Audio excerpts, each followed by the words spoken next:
Pondok Pesantren Al-Islami Nurul Anwar adalah pesantren yang memiliki jenjang tingkatan yang lengkap dari tingkat SD, SMP, dan SMA, Ula, Usta, dan Ulia. Oleh karena itu, Pondok Pesantren Al-Islami Nurul Anwar sudah siap menerima dan membuka pendaftaran santri baru ajaran 2026 dan 2027. Siapa tahu anak-anak Bapak Ibu ada yang kepingin sekolah di pesantren kami, maka kami terima dari umur 7 tahun. Dan pesantren kami adalah bisa mengeluarkan ijazah yang resmi, diakui oleh pemerintah kita dan diakui oleh sekolah manapun juga. Sehingga santri-santri kami yang sudah lulus kuliah, mereka itu ada yang kuliah di Samarinda, Balikpapan, Jawa, Banjarmasin, dan bahkan santri kami sudah ada 5 orang yang kuliah di luar negeri, di kota Tarim, Hadramaut.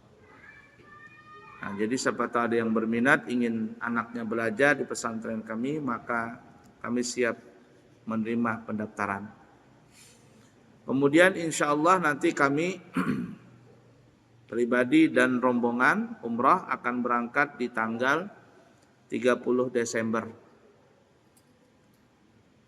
Dan kembali insya Allah mungkin di tanggal 11 Januari 2026. Dan kemudian kami buka pendaftaran baru. Siapa tahu ada jamaah yang kepingin berangkat umrah di bulan Ramadan, full Ramadan 33 hari. Harganya 35.900.000 rupiah. 33 hari dari awal sampai Hari Raya Idul Fitri. Awal Ramadan sampai Lebaran baru balik.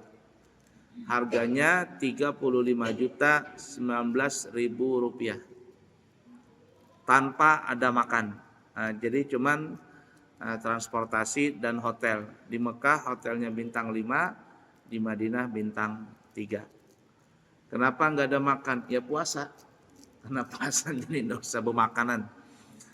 Nah, nanti buka puasa dan makan sahur itu banyak berbagi orang di Masjidil Haram. Masjid Haram, Masjid Nabawi, banyak sekali orang berbagi makanan, ya roti, ya minuman, kemudian cemilan, nasi, banyak ya. Nasi kuning kada ada, ya, nasi samin aja, nasi mandi, nasi bukhari, nah, banyak orang berbagi. Nah karena itu murah, 35.900.000. Dan siapa yang kepingin berangkat umrah di bulan Syawal, insya Allah nanti kami berangkat lagi di bulan Syawal, tanggal 24 Maret, 12 hari perjalanan, pesawatnya MH, Malaysia Airlines, harganya selama 12 hari perjalanan 29.700.000 rupiah. Gratis ziarah ke kota Taif, gratis kurma 2 kilo, dan gratis 1 hari jalan-jalan di Malaysia. Tidur di Malaysia 1 hari kepulangan. 29.700.000 rupiah. Kayaknya paling murah ini. Ya, paling murah. Tapi hotelnya di Mispalah ya, hotel bintang 3 semuanya. Nah, kemudian umrah di bulan Syawal itu enak. Kenapa enak? Karena bisa dikatakan jamaah itu agak lengang. Jamaah umrah yang bulan Ramadan sudah balik ke kotanya masing-masing dan ada masa transisi antara Ramadan dengan musim haji. Nah, oleh karenanya umrah di bulan Syawal itu agak lengang. Jadi kita masih mudah untuk leluasa, mau tiap saat sholat di Masjidil Haram, Makkah dan Madinah itu gampang. Nah, siapa tahu ada yang berminat, Rp29.700.000. Baiklah ya, kita lanjutkan pelajaran kita. Disebutkan di dalam riwayat, sittatu asya'a hunna gharibatun fi sittati mawadhi'a. Ada 6 perkara yang mana 6 perkara ini terasa asing pada 4 tempat. 6 perkara ini dianggap asing di 6 tempat. Apa itu? Yang pertama, al-masjidu gharibun fima baina qaumin la yusalluna fihi. Masjid itu dianggap asing atau terasing di kalangan orang-orang yang tidak mau sholat di masjid. Nah, masjid itu ya walaupun megah, jadi kayak terasing kalau nggak ada orang yang sholat di situ. Walaupun masjidnya di tengah kota, walaupun masjidnya megah, tapi kalau nggak ada yang sholat, rasa serem sholat di situ. Dan di akhir zaman ya, disebutkan dalam hadis Abu Daud kalau tidak salah riwayatnya, Nabi bersabda, la yaquman nasu la yaqumal qiyamah hatta yatabahan nasu fil masajid. Atau kama qala Nabi Muhammad sallallahu alaihi wasallam. Tidaklah kiamat itu dekat.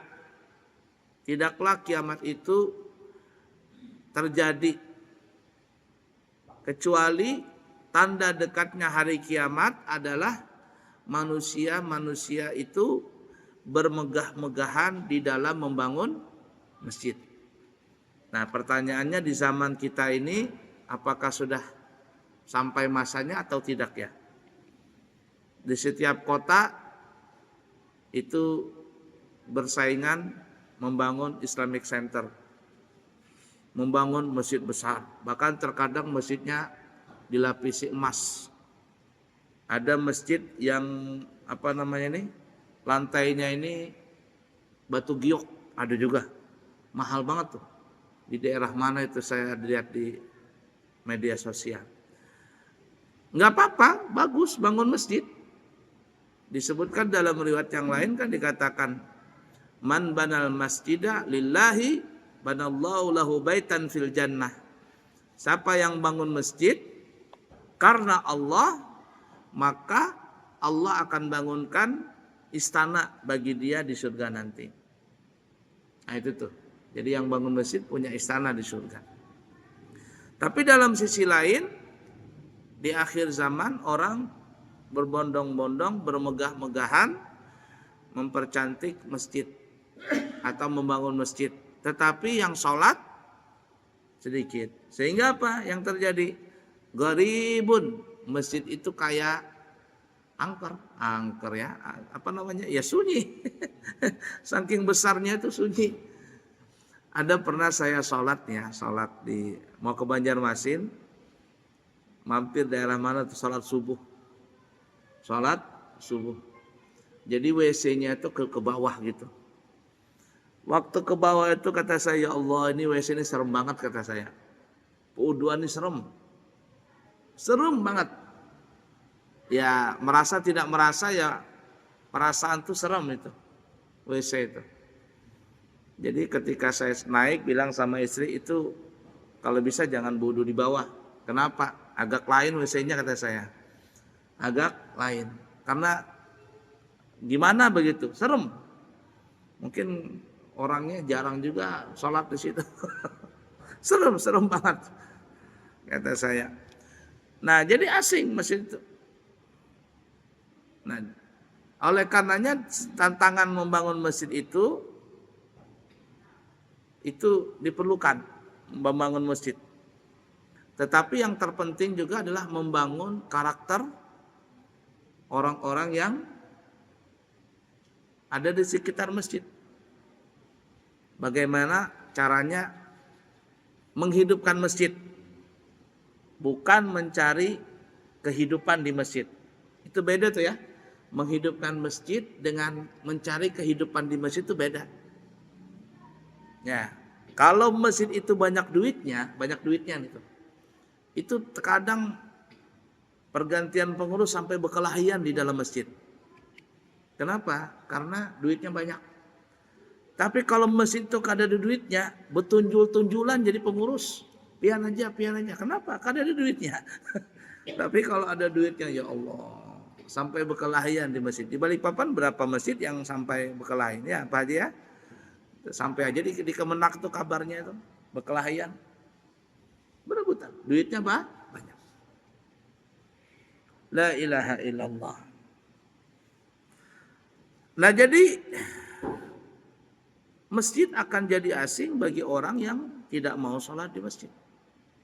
Rumah parak masjid, tapi nggak mau sholat di masjid. Nah, jadi apa akhirnya? Masjidnya jadi asing.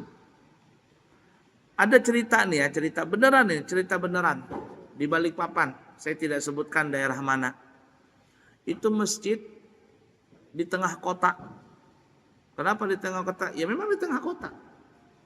Kanan kiri depan belakang padat rumah itu. La ilaha illallah. Jadi kaumnya ini kai-kai. Memang sidin rajin. Rajin. Jadi imam, muadzin, mengajari kekanakan mengaji. Pokoknya lengkap lah. Orang bertahlilan sidin jua. Orang meninggal sidin jua nang turun tangan. Pokoknya serba guna lah kayak itu. Ya, Masya Allah. Waktu itu sholat subuh. Ini sidin cerita sendiri. Kepada kami cerita dia. Sholat subuh itu adzan beliau. Sebelum adzan kan nyetel kaset dulu nih supaya bangunin orang nih. Sampai tahrim, kadang juga orang yang datang. Sampai akhirnya beliau yang adzan. Adzan. Selesai adzan, baca ya hayyu ya qayyum, ya hayyu ya qayyum dan seterusnya. Ada juga yang datang. Ya Allah, dia kayak ini sakit hati kayak ini. Banyaknya rumah ini. Di samping masjid ini tidak ada yang datang. Saking dekatnya itu rumah itu berdempetan. Masjid itu berdempetan dengan rumah kampung. Sampai akhirnya komat beliau. Gak ada juga yang datang. Sampai akhirnya beliau, Masya Allah lengkap. Beliau nang membuka masjid, menyetel kaset, tahrim, nang adzan, ya hayya qayyum, yang komat, yang imam, plus jadi makmum. Lengkap. Ini cerita asli. Jadi kata beliau, ketika aku nih ajarnya sidin, sholat, Allahu Akbar jadi imam, itu tidak ada yang datang. Tapi di pertengahan sholat subuh, tiba-tiba ada 5 atau 6 orang begitu datang. Potongannya itu kayak bubuhan jamaah tablik, tahu jamaah tablik? Nang biasanya ke masjid-masjid itu nah. Potongannya itu kayak jamaah tablik, 6 orang atau 5 orang kalau beliau cerita. Masuk jadi makmum di belakang. Alhamdulillah Jarsidin ada jonang jadi makmum. Allahu Akbar jadi makmum. Tapi di pertengahan sholat sudah nih. Selesai salat, assalamualaikum. Bebuhannya ini berwirid sebentar, jalan lagi. Karena kan beban jamaah tablik nih, jalan lagi. Jadi Jarsidin siapa? Jarsidin aku belum suah melihat orang itu. Belum suah sebelumnya melihat. Tiba-tiba datang tuntung salat, salam, bulikan orangnya. Jadi beliau tuh bercerita sama saya nih. Saya bilang mungkin kayak itu malaikat tuh kayaknya. Biar kalau semua melihat, harus semua melihatnya. Itu jangan-jangan malaikat itu. Bisa jadi Jarsidin. Cuman aku bukan masalah malaikat atau tidak malaikatnya. Aku nang sangkali bebuhannya kemanaan ini. Jadi itu subuh kan ya. Besok malamnya maghrib. Mbak maghrib itu diumumkan ada orang berselamatan, bertahlilan. Isya. Manusianya hibak. Rumah itu hibak. Ini cangkal sudah kan. Ini Tuhannya. Jadi sidin ini. Apa yang dipandirkan sidin. Orang ini kada wani. Berkisahlah sidin. Setelah saya tahlilan. Doa dan sebagainya. Sebelum makanan Jarsidin jangan makanan dulu. Aku hendak berkisah Jarsidin. Berkisahlah sidin dari awal sampai akhir yang kita ceritakan tadi. Jar sidin, nah dengarkanlah bubuhannya nih ajarnya. Bahasa kitanya nah, karena di situ banyak bubuhan Banjar waktu itu. Dengarkanlah, walaupun ada orang Jawa, ada orang Bugis, cuman paham aja karena sidin orang Banjar. Dengarkanlah bubuhannya nih nah. Subuh nanti kalau kada nenang sholat berjamaah di masjid ini, ku segel nih masjid, ku tutup, kita jual aja masjidnya, jadikan rumah. Ini nah subuh ini nah. Kalau kada nenang datang jersidin, berdosa kita sekampungan, lebih baik kita tutup masjidnya, kada usah jadikan masjid. Berdiaman semuanya, dimarahi lawan kai ini. Imbah itu apa yang terjadi? Jar kai cerita nih, ya. Subuhnya itu masya Allah 3 sop jamaah subuh akhirnya. 3 sop.